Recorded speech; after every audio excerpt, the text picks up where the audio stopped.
Good afternoon my dear students, সবাইকে আমি দর্পণে কীভাবে অ্যাপ্লাই করতে হয় আমি দেখিয়ে দিচ্ছি। আমি তোমাদেরকে, ঠিক আছে, দেখো কীভাবে অ্যাপ্লাই করতে হয়। প্রথমে দর্পণ পোর্টালে যাবে, তারপর এখানে লেখা আছে সিলেক্ট বোর্ড, এখানে ASSEB ডিভিশন 1 সিলেক্ট করবে, ঠিক আছে। এই দেখো আরও কয়েকটা সেবা, তোমরা 2 নম্বরটা রেজাল্ট সিলেক্ট করবে। তারপরে আসবে name of the examination, HSLC লিখবে, 2025 যারা পাস করছো তারা।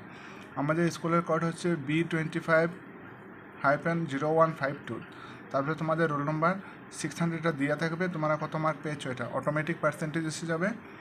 নেক্সট নেম অফ স্টুডেন্ট, এখানে তোমার ক্লাস 10 যেটা নাম আছে এদিকে এটার মধ্যে নাম, তারপরে এখানে ডেট অফ বার্থ, এখানে মায়ের নাম, এখানে বাবার নাম, ঠিক আছে।